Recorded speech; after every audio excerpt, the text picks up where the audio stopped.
राधे राधे मित्रों, मैं बताने वाला हूँ चंद्रमा से लगने वाले शुभ व अशुभ योग।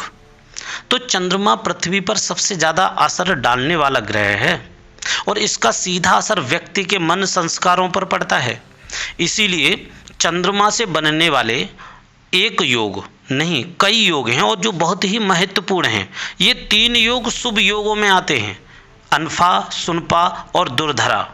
दुर्धरा योग भी बहुत श्रेष्ठ है और शुभ आता है, लेकिन एक योग है जो अशुभ योग बनाता है। इसे कहते हैं केमंद्रुम योग। अगर यदि किसी जातक की कुंडली में केमंद्रुम योग हो तो बहुत सारे शुभ योग भी निष्फल हो जाते हैं। अगर यदि अच्छा लाभ देने वाले ग्रह भी हों तब भी वह हानि की स्थिति देने शुरू करते हैं। यह व्यक्ति को मानसिक पीड़ा व दरिद्रता देता है। सबसे महत्वपूर्ण बात, ये दरिद्रता देने वाला ग्रह होता है। चंद्रमा पृथ्वी पर असर डालने के साथ साथ मानसिक पीड़ा भी व्यक्ति को बहुत ज़्यादा देता है। मानसिक पीड़ा दारिद्र्य योग की स्थिति पैदा करता है। चंद्रमा के दोनों ओर अगर यदि किसी भी प्रकार का कोई भी ग्रह ना हो तब ये योग बनता है, तथा इस पर अगर यदि किसी भी ग्रह की दृष्टि ना हो तो केमंद्रुम योग बनता है। अर्थात चंद्रमा अकेला हो, चंद्रमा के द्वितीय और द्वादश भाव में अगर यदि कोई भी ग्रह नहीं है तो निश्चित मान लीजिए इस जातक की कुंडली में केमंद्रुम योग है। ऐसी दशा में व्यक्ति को मानसिक रोग व मानसिक पीड़ा का सामना करना पड़ता है। कभी कभी एपिलेप्सी जैसी समस्या भी हो जाती है। व्यक्ति को दारिद्रता का पूर्ण सामना करना पड़ता है।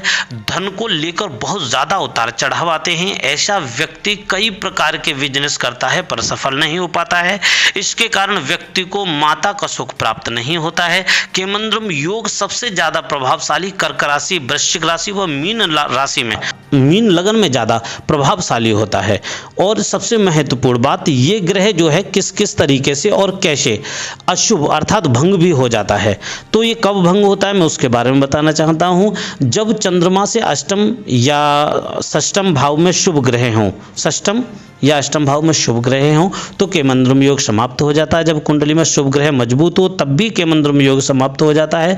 जब केंद्र में केवल शुभ ग्रह हो तब भी केमंद्रुम योग समाप्त हो जाता है। जब व्यक्ति की कुंडली में बृहस्पति केंद्र में हो या बृहस्पति की दृष्टि पड़ रही हो तब भी केमंद्रुम दोष खत्म हो जाता है। जब शुक्ल पक्ष की रात्रि में अगर यदि जन्म हुआ हो जातक का या फिर कृष्ण पक्ष में दिन में जन्म हुआ हो तब भी केमंद्रुम योग समाप्त हो जाता है। ये कब कब बचाव करता है, इसका क्या उपाय है वह मैं आपको बताता हूँ। प्रातः सुबह माता की चरण स्पर्श करने से दारिद्रता दूर हो जाती है। ये इसका उपाय भी है केमंद्रुम योग का। और दूसरी बात, शास्त्रों में भी कहा गया है कि जो व्यक्ति नित्य प्रातः सुबह अपने माता के या अपने इष्ट के चरण स्पर्श करता है उसके जीवन में कभी भी दरिद्रता नहीं आती है। यदि माँ ना हो और माता के समान अगर यदि कोई स्त्री हैं तो उनके चरण स्पर्श कर लेने चाहिए। सोमवार को दूध, चावल व चीनी का दान जरूर करना चाहिए। शरीर पर चांदी जरूर धारण करनी चाहिए। चांदी की अंगूठी, चांदी का गड़ा, चांदी की लर या फिर जो भी आपको उचित लगे। हर महीने में एक बार शिवलिंग पर सफ़ेद चंदन लगाएं, सफ़ेद चंदन चढ़ाएं। ये बहुत अच्छा और बहुत अच्छा लाभकारी रहेगा।